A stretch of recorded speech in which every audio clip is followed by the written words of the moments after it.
El segundo aspecto es que lo que no medimos fue esta cosa de entender a la atención primaria desde el paradigma biomédico. Porque si tú ves todas las métricas en que se evalúa la actividad de la atención primaria de salud, es actividad, actividad, actividad, actividad. Y por lo tanto tenemos a todos los equipos concentrados en el box haciendo muchas cosas y con limitaciones serias para salir al territorio y hacer de verdad prevención. La cantidad de prevención efectiva que se hace y de trabajo intersectorial que se hace en el territorio es pobre, es escaso. Y ahí tenemos una deuda enorme. Y eso hay que decirlo con todas sus letras. Eso no se resolvió con el GES. Está totalmente pendiente. El tener un sistema mixto con prestadores públicos y prestadores privados que se manejan con lógicas distintas hace que los médicos, y aquí voy a ser muy transparente en lo que voy a decir con mucha responsabilidad, los médicos tienen todo incentivo para ser, entre comillas, productivos en la tarde y no en la mañana. ¿Ok? Y se da la paradoja de que los especialistas están cooptados por el sector privado y hacen medicina general, porque está súper, hay evidencia de que los especialistas en sus consultas hacen de todo. El 60 o 70% de la actividad del especialista en el sector privado podría ser resuelto, que la prestación va a seguir siendo mixta, yo creo que es un hecho de la causa. Pero mientras no exista una rectoría que fije un modelo de atención común para todos los prestadores, con la misma lógica, con la misma estrategia de atención primaria, con un acento en el fomento y la prevención, lo que vamos a seguir teniendo es justamente, digamos, una exacerbación del paradigma biomédico, que además tiene unos efectos inflacionarios tremendos, porque el sector privado lo que hace es aumentar los costos, y eso tracciona también al sector público. El sector público no es neutro a lo que está sucediendo en el sector privado, con tecnologías que se incorporan sin evaluación de tecnología, y además entonces esa espiral inflacionario tracciona a las familias a que el gasto de bolsillo sigue siendo un tercio. Llevamos varias décadas en que es un tercio. Y el gasto en salud hoy día estamos al mismo nivel de la OCDE. Al mismo nivel, estamos en 9 puntos del producto. Pero, evidentemente, la gran diferencia de los países que tienen estado de bienestar es el nivel de gasto de bolsillo. Y el gasto de bolsillo se va a mantener. Se va a mantener en un tercio, hagamos lo que hagamos, mientras tengamos un sector privado con los incentivos que tiene. Me van a hablar muchas cosas, porque también estuve metido como en la foto que tú mencionaste, yo parezco. Sí, porque estaba muy joven. Pero que yo siempre estoy atrás. Sí.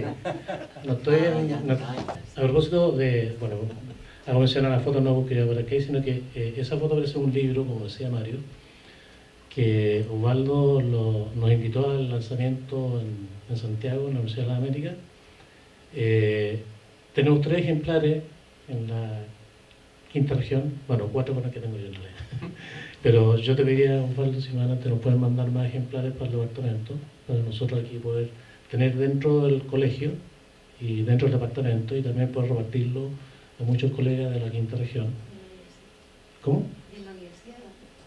Y en la universidad también podríamos mandar algunos ejemplares, porque yo creo que es un texto que vale la pena leer. Lo digo a pesar, no porque yo esté ahí, yo hice una parte, pero son solamente 3 páginas, frente a más de 100 páginas, así que ni se va a notar. Pero es la visión de un montón de personas que trabajamos en la construcción de esa reforma, y lo interesante es que fue no hubo conversación entre nosotros, ¿ya? Por lo tanto, como no hubo esa conversación, cada persona dio su propia perspectiva y su propia visualización del proceso, y se rescatan muchos temas muy interesantes, que yo creo que vale la pena leerlo.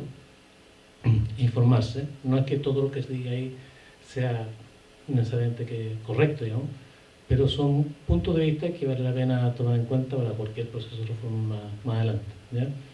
Así que yo creo que ese libro sería bueno, como decía, poder difundirlo. Así que te voy a cobrar un poco la palabra, si podemos tener más ejemplares más hacia adelante. Bueno, dejemos el espacio para que las personas que están acá nos puedan hacer algunas preguntas, comentarios, reflexiones en torno a esta política. Hay hechos que muchas veces no se toman mucho en cuenta. Yo creo que todo lo que se ha dicho aquí respecto al tema del gasto bolsillo, la equidad y todo eso son temas importantes, hay que profundizar un poco más. Pero hay un tema que personalmente yo lo he visualizado como muy, muy relevante, que es el cambio estructural que se da en el sector salud. Que cuando comenzó la reforma, yo estaba trabajando como seremi en la región de los lagos. Yo partí con el régimen antiguo y el 1 de enero del año 2004 o 2005, 2005 me tocó rearmar la Seremi. Cuando partimos la Seremi en la región de los lagos, yo partí con 10 personas y el 1 de enero tenía más de 300 personas. ¿Ya? Y la primera pregunta que me hice, y que yo creo que todavía está vigente, es ¿qué es la autoridad sanitaria? Y más que eso, ¿qué es la autoridad?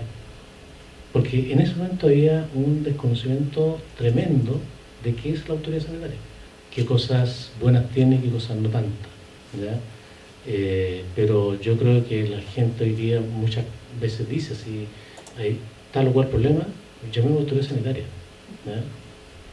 O se hacían de manera muy, no sé. Yo le quería preguntar al doctor Artaza si él no considera que, aparte de administrar mejor lo que había, el señor Carlos Massad, cuando llega al Ministerio de Salud, no traía también la misión de darle el control de los gastos en salud a Hacienda y, en definitiva, a la DIPRES. El control de los gastos lo ha tenido DIPRES desde que existe el Ministerio de Hacienda en Chile. O sea, es la conversación primera que tiene cualquiera que ingrese al Ministerio de Salud. Es el tema del control del presupuesto que se tiene, digamos, ¿eh? Eso es un dato de la causa, no sé si algún día eso se pueda cambiar. Además que hay que entender que, te voy a decir una caricatura, pero es la verdad. Si tú ves una reunión de gabinete, está el presidente o presidenta al frente, se coloca el ministro de Relaciones Exteriores. A un lado está el ministro de Interior y al otro lado está el secretario general de la presidencia, etc. Y así se van desplegando los distintos ministras o ministros. Los que están en los puestos más lejanos son educación y salud. Por protocolo, cuando se va en caravana hacia Cerro Castillo o al Paraíso, los últimos dos autos son el de educación y el de salud. Histórico. Bueno, yo creo que estas cosas son signos. Son signos. No será parte de la construcción simbólica, o como quiera decir, pero es la verdad. Ahora, en Chile ha aumentado el gasto público en salud, sí, ha aumentado. Acuérdate que estábamos, el año 90 era 1.9, ahora es 5.2, 5.3, aumentado, notablemente aumentado. Ahora, si tú me preguntas, ¿es suficiente? No. Lo ideal es que el gasto público llegue a 9, que es la media de la OCDE, sin gasto bolsillo, o sea, como gasto público llegáramos a 9. Ok. Falta todavía. ¿Ha aumentado? ¡Puf! Sí, mucho. Todavía falta. Ahora, ¿es verdad que hay que aumentar la eficiencia? Sí, hay que aumentar la eficiencia. ¿Dónde está la ineficiencia? ¿En el sector público? Sí, pero también en el sector privado. Me explico. Primero, la parte del gasto público que va hacia el primer nivel de atención es totalmente insuficiente. ¿Ha mejorado? Sí. El año 90, el 8% del gasto público iba hacia el primer nivel de atención. Se llegó a 23, 24. Y de ahí nos hemos quedado pegados ya hace 12, 15 años. Y no ha subido un punto más, nada. O sea, todo el mundo concuerda que mínimo, el piso debería ser 30% del gasto público, idealmente el 40 o 45%. O sea, ahí hay una ineficiencia enorme. ¿Por qué? Porque justamente es donde debería ir la inversión, es a hacer prevención. Y ya dije que lo que hace en prevención primaria, el primer nivel de atención es bajo. Algo de secundaria, pero por ejemplo, si tú ves el porcentaje de hipertensos o de diabéticos estabilizados, es lamentable. ¿Okay? Entonces, ahí hay un vacío de eficiencia importante. En gestión hospitalaria, bueno, hay mucho escrito sobre las oportunidades, para decirlo de una manera elegante, las oportunidades. Y ahí hay que señalar de que el gran escollo está en que hay dos leyes. La ley médica y la ley del resto de los trabajadores, que son leyes que no conversan. Y por lo tanto, las metas no conversan. Y quien toma las decisiones en un hospital no son los profesionales no médicos, son los médicos. Entonces, ahí tenemos un tema que también nadie ha querido, salvo una ventanita que se abre en esta ley miscelánea que se llama Mejoramiento o Fortalecimiento de FONASA, en que cambia, todavía no se está en trámite, abre la posibilidad de que para la ley médica se incorpore un incentivo por el resultado. Por primera vez, apoyado por el Colegio Médico. Okay. Acuérdense que uno de los incentivos de los médicos se define por tómbola. ¿Okay? Entonces, ahí hay un desalineamiento que hay que resolver. Termino. Ineficiencia en el sector privado, fortísimo. ¿Cuál es el impacto sanitario del gasto en el sector privado? Es para llorar el grito. Puro aumento, porque todos los incentivos son incentivos de lógica de mercado, más prestaciones, ¿te fijas? Cada vez más cara, y el impacto es discutible. O sea, desgraciadamente esa misma lógica está en la libre elección, que es algo muy querido por la ciudadanía. La libre elección es fee for service, todos sabemos lo ineficiente que es el fee for service. A más desgracia, la modalidad de cobertura complementaria, la nueva modalidad que está presentando el FONASA, que tiene un montón de cosas interesantes, pero tiene el defecto de que mantiene el fee for service y solo paquetiza algunas de las acciones, pero no todas. Hay un gran porcentaje de lo que está en el modelo de cobertura complementaria que sigue con la misma lógica de la MLE actual.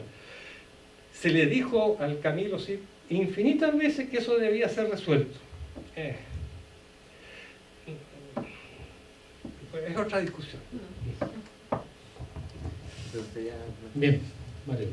Sí, pues quiero comentar lo de la DIPRES, ¿no? Yo creo que lo que cambió en los 90 es la forma en que la DIPRES se puso a controlar el gasto en salud. Y eso fue a través de mecanismos de medición de productividad. Primero fueron los compromisos de gestión, después aparecieron las IAPS, etc. Tanto así que el peso que tienen los PRAPS, que son los programas de reforzamiento de la atención primaria, es cada vez mayor, y el aumento del per cápita, que es el basal, ¿no es cierto?, es cada vez menor. Llevamos 2 años con el per cápita congelado en el país, y lo único que se sube son los PRAPS.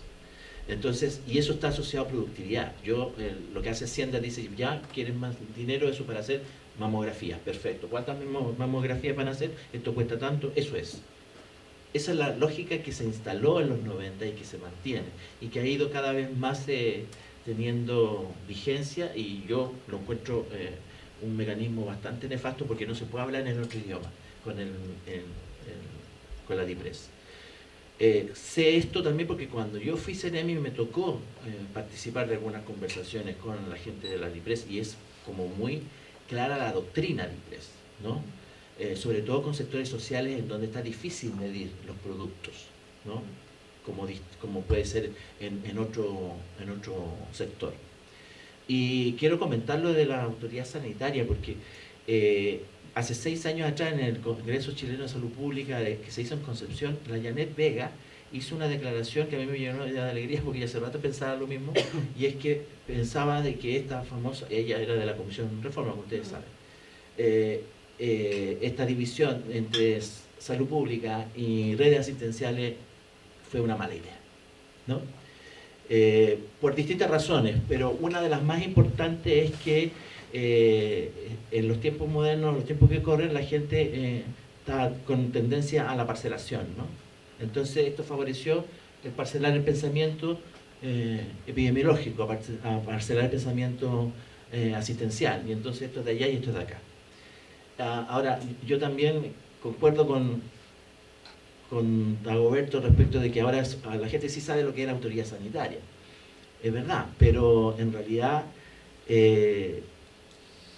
yo como Seremi no tenía ningún poder real sobre las redes asistenciales, y la gente y los políticos están reclamando y poniendo sus demandas por la red asistencial, no por la falta de fiscalización de las farmacias, la falta de fiscalización de los mercados, etc. Y por lo tanto un espacio de poder muy limitado. Ha crecido mucho eso. Tú estás relatando que tú partiste y partió con los funcionarios trasladados de los servicios de salud, ¿no es cierto? Ahora ha crecido un montón, pero sin embargo es insuficiente para la labor. Y yo creo que en definitiva, por ejemplo, para continuar con lo que estábamos hablando, el aspecto de vacunaciones está puesto en la Seremi y dialoga con las redes, pero simplemente para el tema de actividades. El tema de promoción de la salud está puesto en la Seremi, pero casi no dialogan con las redes. El tema de participación social está nuevamente puesto en la Seremi, y eso debe ocurrir en las redes. Entonces, desde mi punto de vista, hay una racionalidad ahí perdida que ojalá algún día recuperemos, ¿no? Para que haya incentivo a conversar entre los departamentos de la Subsecretaría de Salud Pública con los departamentos de la Subsecretaría de Redes. Yo me siento responsable de eso, y la verdad que fue un poquito ingenuo. O sea, porque el pensamiento, y digo por qué era ingenuo, porque se pensaba que al hacer esta separación se iba a poder tener más, digamos, poder cautelar los recursos para salud pública de mejor forma. Parece que no fue. Sí. Ahora, lo que sí parece que hay harto consenso en que esto de la subsecretaría de redes dentro del ministerio debe ser revisado profundamente, y ahí está, yo creo que hay casi total consenso. No sé si tú estás dentro de eso, ¿no? Pero no. Tú siempre estás afuera, así que no me extrañaría.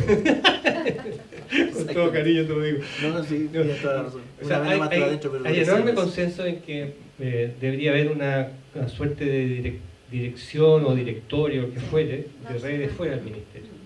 Sí. Ahora, ahí está la discusión, ¿cierto? Debe estar regionalizado, ¿no? Las regiones quieren tener o sea, debería haber, por ejemplo, en la quinta debería haber una dirección de redes, digamos, que tenga pueda, digamos, hacer la gestión integral de las redes. Y hay mucho interés de que estos directorios estén conformados o integrados por los alcaldes. De manera o sea, por los alcaldes, además de representantes digamos, del Estado central, etcétera, y de líderes de la región. De tal manera porque también pareciera de que este asunto de que los alcaldes suelten el primer nivel de atención, pareciera que eso no va a pasar nunca. Entonces la pregunta es, dado que políticamente pareciera eso no va a suceder, ¿cómo se vuelve a integrar lo que se separó? Entonces, ahí sale la idea de que debería, en el directorio de estas, digamos, entidades regionales de redes, debía estar sentados los señores alcaldes, para que efectivamente se logre la integración. Esas cosas que están ahí en la discusión, pero vamos a ver si algún día Bueno, yo creo que un lujo también para nosotros tener esta posibilidad, esta conversación más cercana, digamos.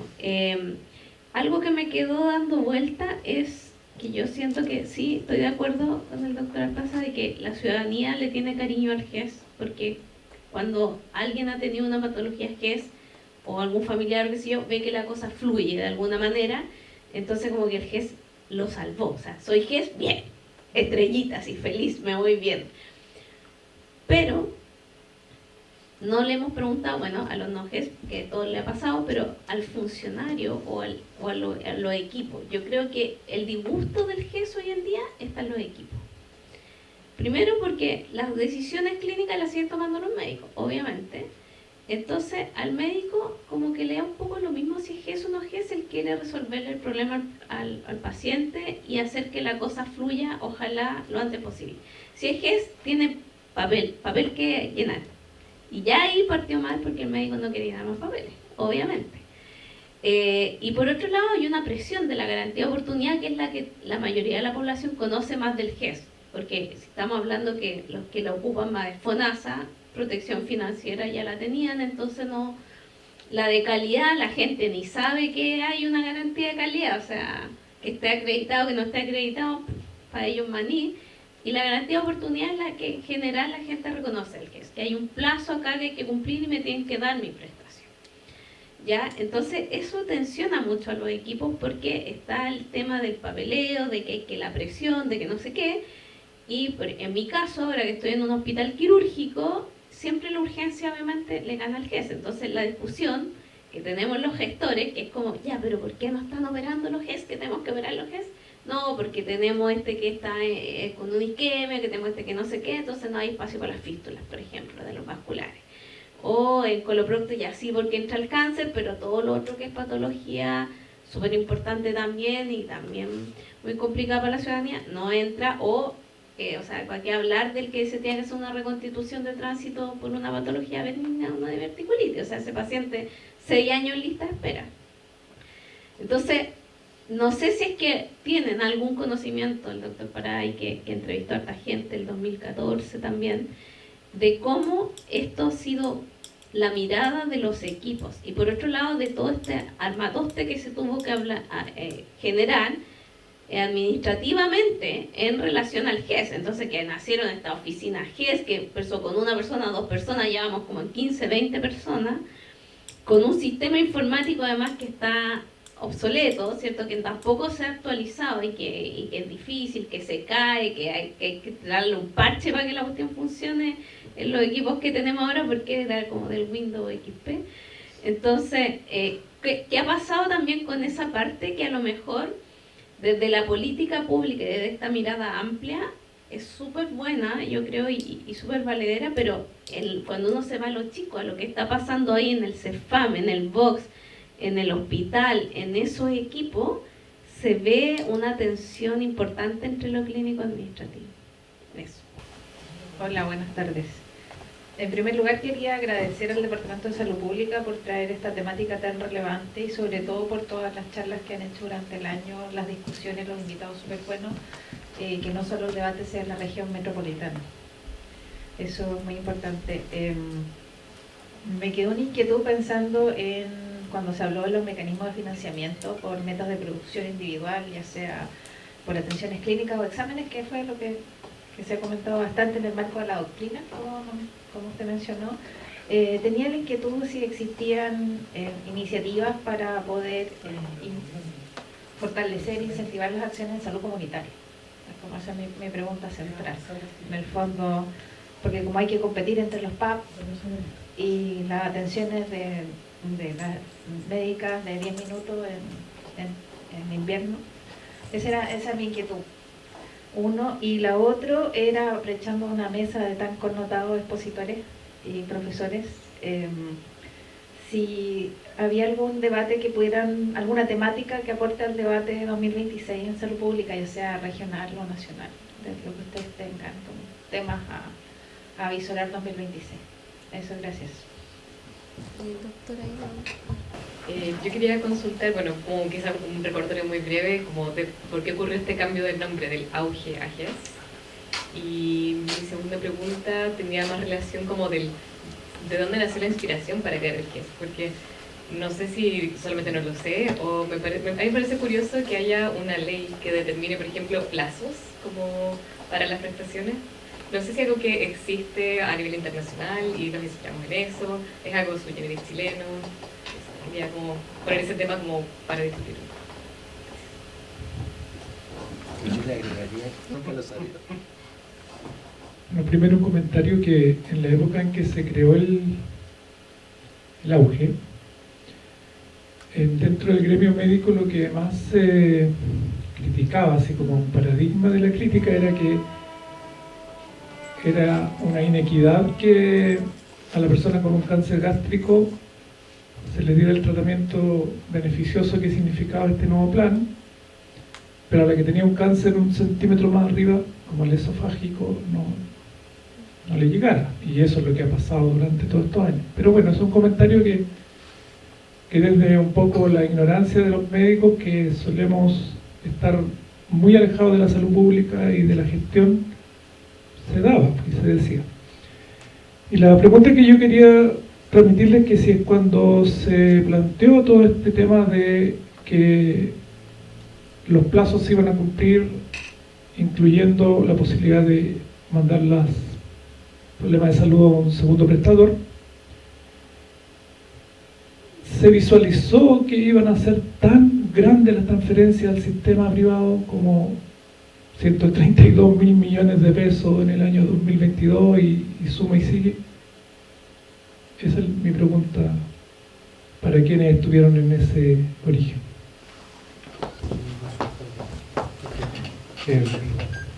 A ver,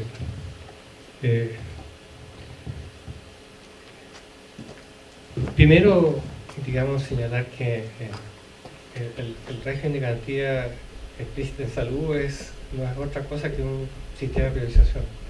Tú lo dijiste y es así, no es otra cosa, no es ningún descubrimiento. Todos los países tienen sistema de priorización. Este se tuvo que hacer por ley. Hay otros que simplemente el Ministerio de Salud o lo que sea dice, mira, para esta década estas van a ser las prioridades, y ordena a todo el sistema público para que funcione en base a esas prioridades. Okay. Acá se tomó la decisión de hacerlo por ley porque nosotros no tenemos un sistema público universal. Si hubiéramos tenido un sistema público universal como el español o el canadiense o el inglés, basta con que la autoridad sanitaria dice, estas son las prioridades y se acabó. Porque ustedes que son del Departamento de Salud Pública, todos concordamos que una de las ABC es justamente que hay que priorizar. Ok, entonces, ahora, desde el punto de vista de la atención, cuando uno conversa con los equipos, sí, reconocen esa atención, pero también reconocen que esa atención ha generado cosas muy positivas desde el punto de vista de los procesos asistenciales, de revisar los procesos asistenciales y de agregar calidad, agregar valor a los procesos asistenciales, y ahí ha ido generando una cultura que ha sido bastante virtuosa. Okay. Y ahí se ha hecho mucho aprendizaje.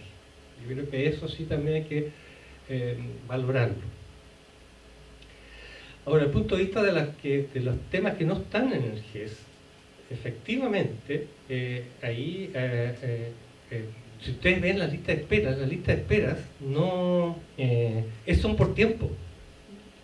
Y eso no tiene ninguna lógica desde el punto de vista sanitario. O sea, deberíamos tener sistemas en los cuales tengamos algoritmos en los cuales no solamente sea el tiempo, sino que también la edad de la persona, la condición social de la persona, los factores agregados y un montón de otras cosas, de tal manera de que efectivamente la lista de espera fluyera en base, digamos, a gravedad, impacto y muchas cosas que no están.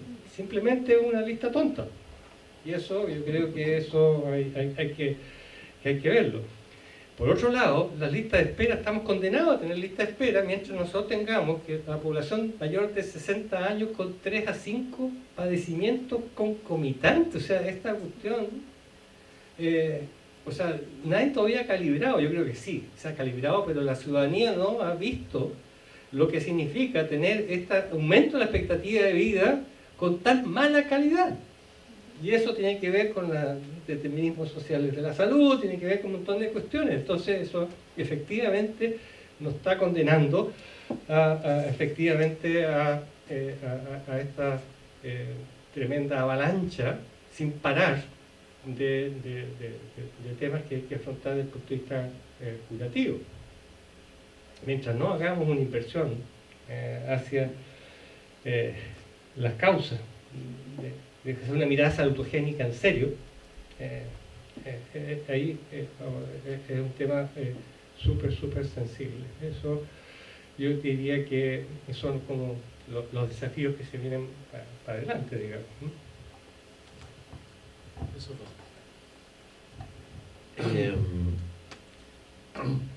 a mí me tinca que los cálculos no se hicieron, y si se hicieron no se comunicaron. Nos debes lo de la sigla y lo de cómo pasó de auge GES. Bueno, ahí hay un tema, ¿no?, muy importante. Desde mi punto de vista, cuando yo hice esto análisis de discurso profundo, aparecía el discurso ideológico, ¿no? Y claramente en esa comisión, en la gente que instaló el GES, en la gente que lo evaluó, habían distintos enfoques ideológicos, ¿no? Y entonces a uno le podría decir, oye, es que esto va a significar que va a ser un huesito para los privados. Y uno te podría decir, uy, qué terrible, veamos cómo lo podemos prevenir. Y otro te podría decir, ¿y qué importa? Quizás está bien, ¿no? Entonces, esas previsiones nunca se tomaron. El problema es, ocurrido el hecho, ¿por qué no hay una posición clara respecto de eso? Porque sigue siendo algo de lo que no se habla, como decía Osvaldo. Priorización es una cosa básica en salud pública, los saludistas parten de ahí. Ahora, lo que pasó aquí con la legalización, que es sui generis, no hay otro caso en el mundo, la legalización de la garantía, de estas garantías, es que generó de facto, y eso también lo advertimos, es la exclusión, ¿no? Porque los equipos eran pocos, porque la plata era poca, porque todo era poco. Y entonces, ¿qué es lo que se hizo? La priorización se transformó en exclusividad, ¿no? Y entonces el no-GES fue evidente desde un comienzo. Eso tensionó a los equipos. Eso lo estudiamos acá en la región, ¿no? Efectivamente, los equipos, no solamente los médicos, sino que el resto del equipo se veía muy tensionado porque tenían que dedicarse fundamentalmente al GES y tenían que dejar fuera a otras personas. Y a veces se daba la anécdota loca, ¿no es cierto?, de que una persona tenía parte de su cuerpo GES y parte de su cuerpo no GES, ¿no es cierto? Y tenía las dos vivencias, ¿no? Empieza positivo, ¡uy, qué bien! Porque una parte de ella tenía una buena experiencia. Empieza negativo, ¡uy, qué esquizofrénico!, ¿no? ¡Uy, qué raro!, ¿no? ¡Uy, cómo lo explicamos!, ¿no? Lo que plantea Helen, en los pocos minutos que quedan, no se puede responderte, yo creo, a lo que tú planteas. Si gana Cast, la principal preocupación va a ser cómo defendemos lo que hemos logrado, pienso yo. Si llegara a ganar Jara, podría ser plausible la pregunta que tú nos haces. ¿Cuál sería el desafío 2026 para la salud pública chilena? Pero si no... Muy breve. Dos cifras que yo creo que son importantes. Con todas las bemoles, el GES no ha superado nunca incumplimientos sobre el 3%. Y eso es justamente por la atención. Ahora, sí. Para las personas tiene su lado bueno, para los equipos tiene su lado complejo, sí, lo reconozco. Nunca se ha superado el 10% del gasto corriente de los servicios de salud, ¿no? O sea, lo que el FONASA destina a los servicios de salud, gasto corriente, ¿no? No estamos metiendo ahí renovación de tecnología ni construcción de hospitales, gasto corriente, nunca ha ido más de eso a compra de privado. Lo que sí no previmos, y aquí quiero ser bien transparente, no se me ocurrió jamás que se iba a generar los incentivos que se generaron para la generación de las sociedades médicas. Eso fue nunca lo visualizaron. Y eso ha sido, a mi juicio, ha sido tremendamente complicado y dañino. Porque es como, o sea, el constatar en el mismo hospital que en la mañana se hace 1 o 2 cirugías y en la tarde el mismo equipo hace 20, es Doloroso. es violento. Es violento. Eso, auge fue en una cena, antes de que se hicieran los proyectos de ley, una cena aquí en Valparaíso, en que estaban los líderes de los distintos partidos políticos para presentarles lo que iba a ser el boceto de los proyectos. Y ahí Carlos Minami fue el que dijo, uy, esto es el nombre, pues, acceso universal, garantía explícita, y al día siguiente le voy a contar a Hernán Sandoval, oye Hernán, mira que esta vez el nombre, y a Hernán le pareció fascinante el nombre, así que quedó, pero era un nombre para vender, o sea, era un nombre parquetero, nada más. Y evidentemente en la ley no hablaba de auge, hablaba de régimen de garantía explícita en salud. Y además tenía un problema el nombre, porque hablaba de acceso universal y era acceso universal para un grupito. Entonces la doctora Barriga, la Marisol, que después fue la ministra después de Pedro García, hizo desaparecer el nombre. Y nunca fue universal. Bien, vamos terminando. Yo quisiera solamente contar un par de cosas a propósito de lo que se ha conversado aquí. Cómo se llegó a las priorizaciones. Bueno, esto fue un trabajo donde tuvo una participación destacada la actual ministra de Salud, que es Jimena Aguilera, ella del Departamento de Biología, junto con Janet Vega y otra saludista muy buena que estaba ahí, no me acuerdo el nombre. La Pati Friends también estuvo muy metida. La Marisol. Sí, Pati Friends, Marisol Concha, pero que trabaja en algunas universidades más de derecho, no me acuerdo. La Hadwe. ¿La Liliana Hadwe? Liliana Hadwe. Bueno, hay todo un grupo donde se hizo un trabajo muy interesante de carne enfermera. Y ese fue un argumento que fue muy considerado en la comisión. Te digo porque yo estaba ahí en ese momento. Entonces, cuando conversamos qué cosas priorizamos, qué cosas no priorizamos, bueno, lo primero tiene que ser cosas que sean prioritarias de acuerdo al estudio de carne enfermera. No era algo que a mí me gustara o porque yo soy especialista en tal cosa. Bueno, ahí no había mucho especialista en todo caso. Pero sí nos hizo mucho sentido que tenían que ser cosas que aparecieran dentro de la carne enfermera del país. ¿Ya? Segundo, tenían que ser cosas tratables. Porque yo puedo priorizar algo, pero si no tengo un tratamiento que ofrecer, no tiene sentido. Entonces tenían que ser cosas tratables. ¿Ya? Tercero, que fueran cosas realmente fáciles de llevar a la práctica. Y eso me acuerdo porque a mí me tocó mucho trabajar con lo que era el modo de atención de cada una de esas patologías. Cómo se iba a trabajar, por ejemplo, la hipertensión, cómo se iba a trabajar el tema del cáncer, en fin. Y los distintos tipos de cáncer. Ahora, incluso entre los cánceres un tema muy interesante, porque ahí, esto fue un acuerdo fundamentalmente de gente de la Universidad Católica, que nos dijo, oye, ¿sabes qué? El cáncer de vesícula tiene una medida preventiva, que es sacar los cálculos biliares en mujeres bajo cierta edad. Está aprobado, está el estudio hecho. Entonces se puso cáncer de vesícula, no porque el cáncer de vesícula tuviera tratamiento en sí, sino porque tenía una medida preventiva que podía evitar el cáncer de vesícula. ¿Sí? ¿Qué pasa con la fibrosis? Bueno, social. Lo que pasa es que hay varias cosas que se fueron dando. Yo personalmente tenía mi propio candidato, digamos, que no quedó, por supuesto, y todavía sigo trabajando en eso, que es el tema de la violencia. ¿Ya? Yo en ese momento ya estaba trabajando antes con el tema de la violencia, y especialmente el tema del suicidio. Pero no quedó, porque no teníamos que ofrecer. Desde el punto de vista sanitario, en ese momento no teníamos que ofrecer. Recién ahora hay una política de atención del suicidio. ¿Ya? Pero la violencia, para mí, un gran problema,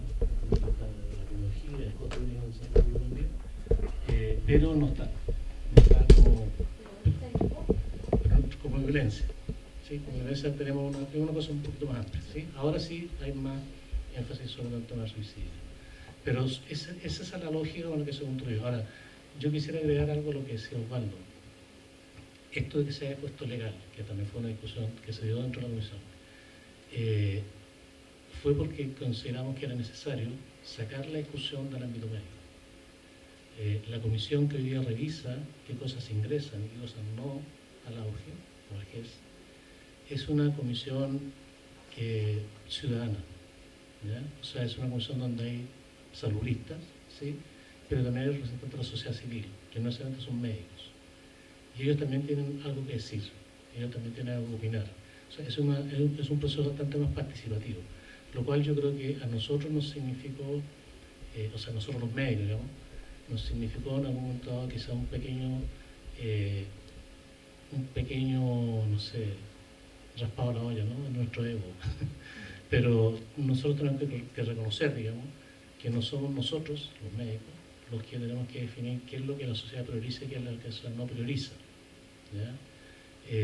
Pero es una cosa que desde el punto de vista social es absolutamente necesario. O sea, que otras personas de la sociedad, ciudadanos como nosotros también, puedan decir, sabe que yo quiero que estas cosas sean prioritarias. Ahora, hay toda una metodología, entonces tampoco no es tan asambleístico, ¿no? Y dentro de la ley, la comisión que revisa las garantías no es una asamblea, sino una cosa que está bastante más pauteada. Y me parece que es un buen proceso. Es más democrático a que seamos los médicos los que definimos qué cosas se hacen o se priorizan y qué cosas no se priorizan. Bien, muchas gracias. Estamos en la hora. Muchas gracias, Osvaldo, por tu viaje de Santiago para que estés aquí con nosotros. Muchas gracias, Mario, también por tus opiniones, tus aportaciones. No son puras críticas, no. Yo creo que hay bastante esperanza, hay bastantes cosas que revisar ahí también, ¿no? Y quedan muchos temas, por supuesto, más que podríamos haber conversado con más calma, pero creo que es la hora ya que vayamos terminando este conversatorio. Una cosa breve. Dime. Yo creo que podría ser algo 2026, pensando en redes, en cómo se reconfiguran las redes. Yo creo que por ahí podría partir un poco la discusión, porque se está viendo mucho el tema de la gestión de listas de espera y por qué algunas redes tienen mucho problema con una cosa versus otras no, y estamos segmentados, porque mi problema es cuando yo estoy acá, esta es mi red, entonces no me comunico con la de al lado, a menos que me convenga. Y si reconfiguramos esas redes y hacemos que los recursos sean para la región, por ejemplo, que en esta región tenemos 3 servicios de salud, yo creo que por ahí podría ser un tema de discusión. Bueno, yo creo que porque hay gente que está como... es una buena idea que podemos seguir conversando dentro del Departamento de Salud Pública cuando empecemos a definir ya, a partir de el próximo año, cuáles van a ser los temas que vamos a abordar en nuestro curso de salud pública, por ejemplo, que podríamos ahí dejar un espacio. Igual que aparte del curso, que es lo que nosotros habitualmente hacemos, Osvaldo, si tú sabes que en el Departamento de Salud Pública lleva 7 versiones de cursos de salud pública que salen de acá, con distintos tipos de auditores, de docentes, va a ser invitado seguramente para, quizás el próximo año, para que abordemos algún tema, ¿ya? Porque los cursos, el contenido va cambiando, no son todos los años lo mismo, pero si no, están los cursos, están también conversatorios como este que podríamos tener el próximo año, si es posible. Muchas gracias a todos por su participación. Los dejamos convocados e invitados para el próximo año, para que todos reciban nuestros avisos y se incorporen a nuestras actividades también. Gracias, Osvaldo. Gracias, Mario.